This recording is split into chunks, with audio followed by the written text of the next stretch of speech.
اللہ فرماتا ہے ما یفعل اللہ بعذابکم، وہ تمہیں عذاب دے کے کیا کرے گا؟ ذرا لہجہ دیکھیے، ذرا انداز، ما یفعل اللہ بعذابکم، وہ تمہیں عذاب دے کے کیا کرے گا؟ تم اس کی مخلوق ہو، اپنے دستے قدرت سے اس نے تمہیں بنایا ہے، تو وہ تمہیں عذاب دے کے کیا کرے گا؟ اس کی ضرورت نہیں ہے کہ تمہیں عذاب دے، نہ اس کی چاہت ہے کہ تمہیں عذاب دے،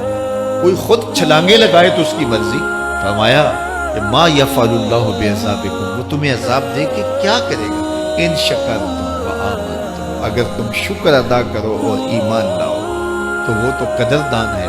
جو کوئی اس کا شکر کرتا ہے اور جو اس پر ایمان لاتا ہے۔ تو اللہ اس کے لیے عذاب نہیں رکھا، اس کے لیے رحمتیں رکھی ہوئی ہیں۔ تمہیں دستے قدرت سے بنایا ہے اور وہ تمہیں خوش دیکھنا چاہتا ہے، تمہیں خوشحال دیکھنا چاہتا ہے، تمہیں سرشار دیکھنا چاہتا ہے، تمہیں نہال دیکھنا چاہتا ہے، تمہاری زندگی کو خوشگوار دیکھنا چاہتا ہے۔ تم نے اپنے آپ کو خود اپنے اعمال کی وجہ سے مصیبتوں میں ڈالا ہے، تو کہا شکر کرنے کی عادت ڈال لو، دیکھنا پھر اللہ تعالیٰ جل شانہ کی رحمتیں تمہارے اوپر کس طرح اترتی ہیں، اس کی نوازشیں تمہارے اوپر کیسے برستی ہیں۔ توکل اگر ہم سیکھ جائیں تو توکل ایک ایسی دولت ہے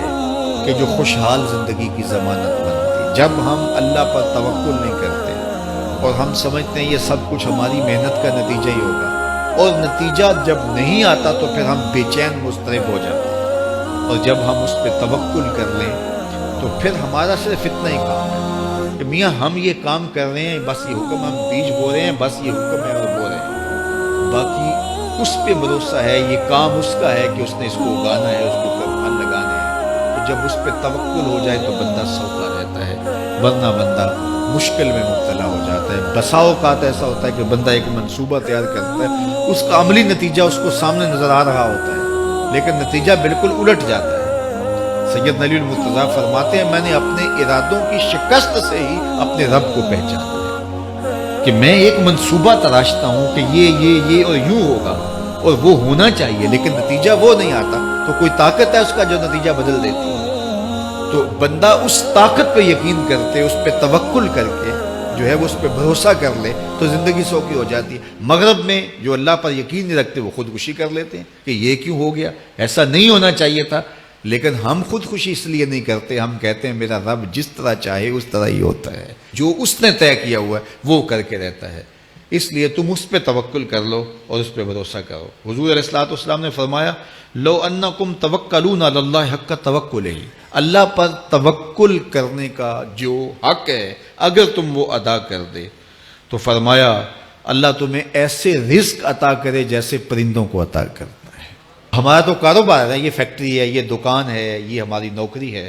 ہم نے یہاں سے کمائی کرنی ہے۔ پرندوں کا کوئی کاروبار نہیں ہوتا، کوئی نوکری نہیں ہوتی، کوئی ٹھیا، کوئی اڈا نہیں ہوتا جہاں جا کے انہوں نے رزق کے لیے کوئی آغاز کرنا ہوتا ہے،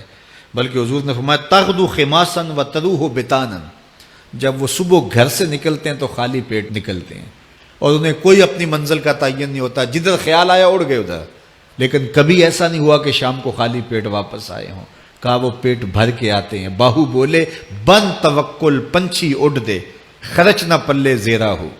جب گھر سے اڑتے ہیں تو ان کے پلے نہ کوئی خرچ ہوتا ہے، نہ راس المال ہوتا ہے، نہ کوئی اوزار ہوتے ہیں، نہ کوئی ہتھیار ہوتے ہیں، کچھ بھی نہیں ہوتا، یوں ہی گھر سے نکلتے ہیں، کبھی بھی خالی پیٹ نہیں آئے۔ فرمایا اگر اللہ پہ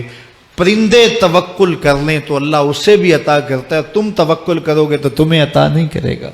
تو تمہاری زندگی سوکھی ہوگی۔ گھر سے نکلو کام کے لیے، فیکٹری کے لیے، مزدوری کے لیے، لیکن ٹینشن نہیں لینی کہ کیسے ملے گا، کیسے ہوگا، درود پڑھتے جاؤ اور مصطفیٰ کریم پہ سلام پڑھتے جاؤ، وہ تمہارے لیے رزق کے دروازے کھول دے گا۔